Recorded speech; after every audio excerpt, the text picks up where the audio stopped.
প্রতিদিন যদি আকাশের এরকমই মানে একটা বাজে ওয়েদার দেখে দিন শুরু হয় তাহলে কখনোই ভালো লাগে না। বর্ষাকাল জানি, তাই বলে এরকমভাবে বর্ষাটা ভালো লাগে না, জানো তো।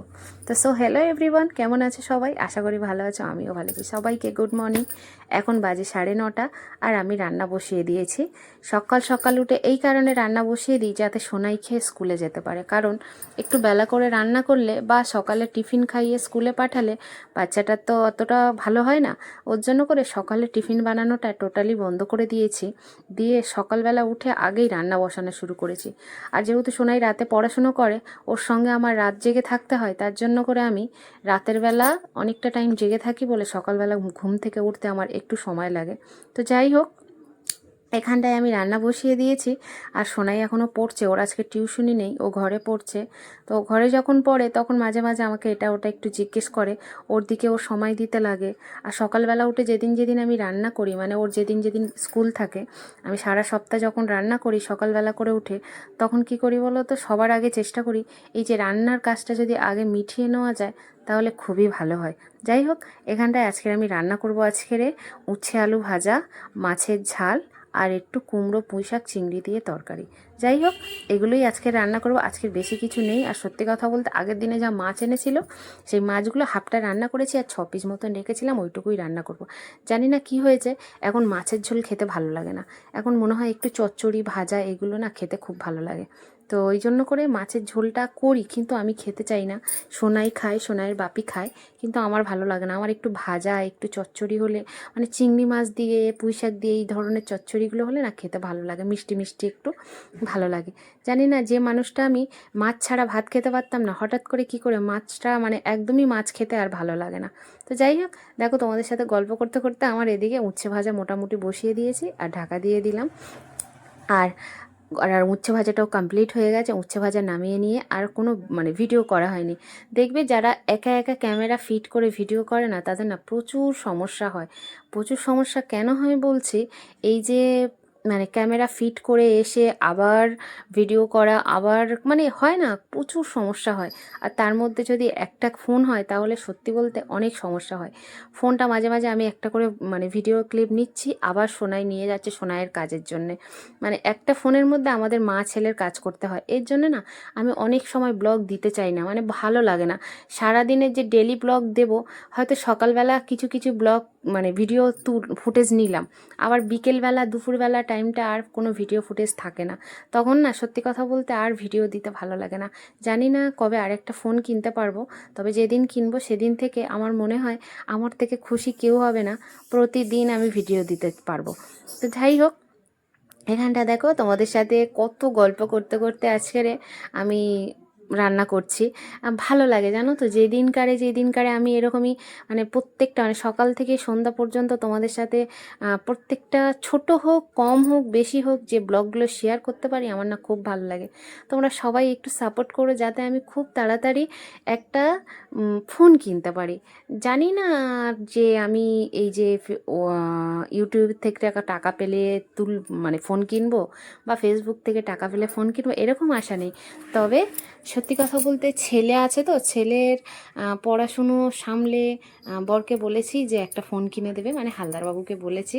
তবে তোমরা সবাই মিলে আশীর্বাদ করো যেন আমি একটা ফোন খুব তাড়াতাড়ি কিনতে পারি। আর এদিকে দেখো রান্না করছি, এখন বাজে হচ্ছে 10টা। আর হালদারবাবু তো ওই যে আজকের একটু শরীরটা ভালো নেই, ওর জন্য করে হালদারবাবুকে কাজে যায়নি আজকেরে। হালদারবাবু শুয়ে আছে মেঝেতে, আর সোনাই পড়া শেষ হয়ে গেছে, ও একটু শুয়ে শুয়ে ফোন ঘাঁটছে। আমি বলেছি আর পড়তে হবে না, যেহেতু 10টা বেজে গেছে আর পড়তে হবে না। তো পড়াশুনোটা আগে শেষ হয়ে গেছে, তো স্কুলে যাওয়ার 10 মিনিট আগে তুমি উঠে পড়ো, যেহেতু স্নান টান করার আছে, আর একটা বাচ্চার একটা মাইন্ড ফ্রেশের একটা বিষয় আছে। যাই হোক, আর একটা জিনিস কি বলো তো, যারা বিশেষ করে রেন্টে থাকে তাদের না ভিডিও করে ভয়েস দিয়ে মানে প্রচুর সমস্যা হয়। এক তো আশেপাশে ঘরে থেকে এত পরিমাণে বাজে একটা সাউন্ড আসে, যে যার মতন সেই একটা একটা কথা বলে। আর ভিডিও করতে যাবে, কলপাড়ে গেলাম হয়তো একটা কাজ করতে, সেখানে ভিডিও করব, সেখানটায় লোক, ভিডিও করা যায় না, জানো তো।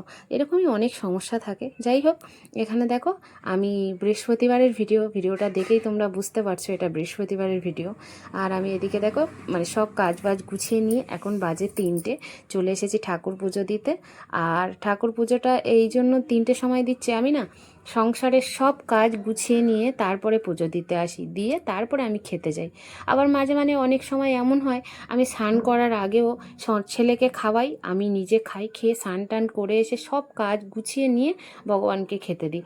যাই হোক, তোমরা এখন বলতে পারবে যে নিজে খাওয়ার পরে ভগবানকে খেতে দিচ্ছ। ভগবান এটা বলেনি যে তুমি অভুক্ত থেকে আমাকে খেতে দাও আগে, ঠিক আছে? তো যাই হোক, এদিকে আমি দুপুরবেলা পুজো টুজো দিয়ে গুছিয়ে গাছিয়ে নিয়ে এখন সন্ধে হয়ে গেছে, আর সন্ধে দেবো। আর আজকের একটু যাব বাজারে, জানো তো। আর আমি এদিকে দেখো একটুখানি সন্ধে সাঁজ দিয়ে এসে বসেছি এখানটায়। আর এই যে এদের দুজনের শুরু হয়ে গেছে। এই যে আমার এই ঘরে এই যে পুচকু বাচ্চাটা আছে, এই বাচ্চাটার সাথে সোনাই সবসময়, ওর অনেকটা টাইম ওর সাথে কেটে যায়। শুধু সোনাইয়ের বলবো না, আমারও অনেকটা টাইম এই বাচ্চাটার সাথে কেটে যায়।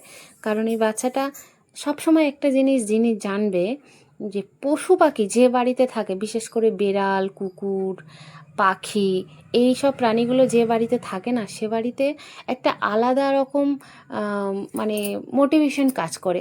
সবসময় দেখবে যদি যে বাড়িতে প্রচণ্ড পরিমাণে টেনশান, একটা মানে চিন্তাভুক্ত ব্যাপার থাকে, সেই বাড়িতে দেখবে একটা কুকুর, বেড়াল বা একটা পাখি, এরকমই একটা কোনো কিছু প্রাণী পুষবে, দেখবে তোমাদের মানে সেই যে মেন্টাল যে একটা মানে ডিপ্রেশনটা, এইটা না চলে যাবে। তোমরা মানে যারা যারা আছে বা তারা জানবে, আর যাদের নেই তারা একবার এই কাজটা করে দেখো।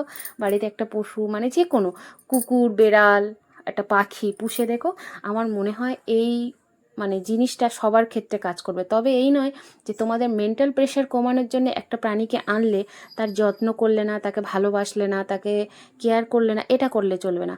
তাকে তুমি যতটা কেয়ার করবে, তুমি তার প্রতি যতটা কনসেন্ট হবে, দেখবে সেও তোমার প্রতি এতটা পরিমাণে কনসেন্ট হবে, তো মানে তোমার আর কোনো চিন্তা থাকবে না। যাই হোক, আমার বাড়িতে আগে তো একটা ডগ ছিল, তোমরা জানো, একটা ল্যাব্রাডর ছিল। তো হঠাৎ করে সে স্ট্রোক হয়ে মারা যাওয়ার পরে আমি আর কোনো মানে কুকুর বেড়াল কিছুই বাড়িতে আনিনি। এটা হচ্ছে একটা দেশি বেড়াল বাচ্চা আর কি। তোমরা দেখেছো আমার আগের পুরনো অনেক ভিডিওতে যে মিনি ছিল, মিনির এটা বাচ্চা একটা। তো ও সব বাচ্চা হুলো বেড়ালে মেরে ফেলে। এই বাচ্চাটাকে আমার কাছে নিয়ে এসেছিল, মানে 3-4টে বাচ্চা হয়েছিল, সবাইকে মেরে ফেলেছে। এই বাচ্চাটাকে আমার কাছে এনে দিয়ে গেছে একদিন। দিয়ে যাওয়ার পরে মানে ওর মনে হয়েছে যে বাচ্চাটা আমার কাছে থাকলে বাচ্চাটা বেঁচে যাবে। একদিন আমি দুপুরে ঘুমাচ্ছি, আমার কাছে এনে মানে আমার কোলের কাছে এনে রেখে দিয়ে ও বসেছিল।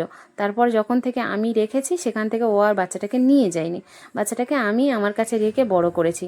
তো এমনটা নয় যে আমি ওকে আটকে ধরে বেঁধে রেখেছি, তবে খুব যত্ন সহকারে ওকে বড় করছি। তো যাই হোক, ও খুব প্রচণ্ড গা পোষা হয়ে গেছে। এখন ওর বয়স হচ্ছে 6 মাস। মানে 6 মাসের মধ্যে এতটা বড় হয়ে গেছে, আর ঘর ছেড়ে কোথাও যায় না, একদম ওর মায়ের মতন খুব গা পোষা হয়ে গেছে। তবে এই যে সোনাই পড়তে পড়তে ওকে নিয়ে একটু খেলা করছে। আর আমি যে বললাম যে আমি একটুখানি যাব হচ্ছে বাজারে, তো বাজারে যাওয়ার আগে এদের এই কাণ্ডগুলো দেখছিলাম বসে বসে। ভালো লাগে জানো তো। এই যে বাচ্চা কাচ্চাগুলো যারা দেখবে এই যে পড়তে পড়তে দেখবে অনেক সময় বোরিং ফিল করে, তখনই মানে বাচ্চাগুলোর কাছে এরকম একটা প্রাণী থাকলে না, ওরা নিজেদের ওই যে মানে অস্বস্তি ভাবটা ওদের কেটে যায়। যাই হোক, তবে তোমরা দেখলেই বুঝতে পারবে ওর মুখটা কি মিষ্টি, দেখো ওর মায়ের মতন। আর সত্যি কথা বলতে যারা পশু পাখি ভালোবাসে না, তারা যতই যাই হোক, পশু পাখি যেমন হোক, ভালো তো তারা অবশ্যই বাসবে মন থেকে। যাই হোক, আর ও আমাকে না একদম পছন্দ করে না। আমি ওকে এত ভালোবাসি, ও না ওই দুটো হাত দিয়ে আমাকে থাপ থাপ করে চড় মারে, জানো তো। আর সোনাইকে খুব আবার ভালোবাসে, আবার আমাকে আবার ভীষণ আমার দিকে রেগে যায়, কারণ আমি ওর পিছনে একটুখানি বেশি লাগি। মানে সারাদিন একটু বাইরে বেরোলে বুনি বুনি করে ডাকি, আমি আবার ওকে বুনি বলে ডাকি। যেহেতু তোর মা আমার মেয়ে, ওর জন্য করে ওকে আমি বুনি বলে ডাকি। তো ওর জন্য করে ও রেগে যায়। সব থেকে আমার উপর বেশি রাগ হচ্ছে এই যে গলায় ঘন্টিটা বেঁধে দিয়েছি বলে ও আমার উপর বেশি রেগে যায়। যাই হোক, এখানে আমি ওকে একটু রাগাচ্ছিলাম আর বলছিলাম আমি বাজারে যাব, তোকে নিয়ে যাব না। তো যাই হোক, এখানে সোনাই বলছে, বলে কি নাই তুই ওকে মাকে কেন মারছিস, এই করে ওই যে দুজনে ঝগড়াঝাটি হচ্ছে। তো সত্যি কথা বলতে এই যে কিছুটা টাইম এইসব বাচ্চাগুলোর সাথে থাকলে না, সত্যি বলতে মেন্টালি অনেক তুমি ফ্রেশ হয়ে যাবে। তোমার মাথার প্রচুর মাথা ফ্রেশ হয়ে যাবে। এত তো মানে মানে ম্যাজিকের মতন কাজ করে এই বাচ্চাগুলো থাকলে, ম্যাজিকের মতন কাজ করে। তবে ওর একটাই গুণ আছে, ও কামড়ায় না। প্রচণ্ড মানে ভালো কামড়াতে আসে। তুমি যখন কামড়াবে তুমি একটু করে উঠলে তো, মানে জানি না এই বাচ্চাটাই এরকমই করে, কামড়াতে গেলে আমি যদি একটু করে উঠেছি ও আর কামড়াবে না, ও সেখানে আবার একটু চেটে দেয়। যাই হোক ও একটু চেটে টেটে দেয় বলে আমরা হাত টাতগুলো আবার ধুয়ে নিই, যেহেতু বেড়াল তো আর ওর ভ্যাকসিন দেওয়া নেই। আর এদিকে দেখো আমি একটু বাজারে যাব বলে রেডি হয়ে নিয়েছি। এতক্ষণ ওদের সাথে বসে বসে আড্ডা দিচ্ছিলাম, দিতে দিতে এখন উঠে এই যে আমি একটু রেডি হয়ে নিয়েছি, একটু বাজারে যাব, মানে সোনাইয়ের বাপির জন্য একটু ওষুধ আনতে যাব। সকালবেলা দেখেছো শুয়েছিল, ওনার মাথার তো একটা সমস্যা আছে, তো ওষুধগুলো আনতে যেতে হবে, রেডি হচ্ছে। তা এখন একটু ভালো আছে, আগের যে ওষুধ ছিল সেগুলো খাচ্ছিল, খেয়ে বললো যে এখন একটু ভালো আছে। তা আমি বললাম চলো। আর এখন এত পরিমাণে গরম পড়েছে তো গায়ে মানে প্রচণ্ড পরিমাণে ঘাম হয়, আর একটা ঘামের গ্যাসটা একদম বাজে লাগে। তো যাই হোক এখানটা দেখো হাজার কষ্টের মধ্যে ভগবান জানি না কেন আমার মুখে এক টুকরো হাসি দিয়ে রেখেছে, জানো তো। সকাল থেকে প্রচুর কষ্ট হচ্ছিল। যাই হোক চলো আমি বাজার থেকে ঘুরে আসি, সবাই ভালো থেকে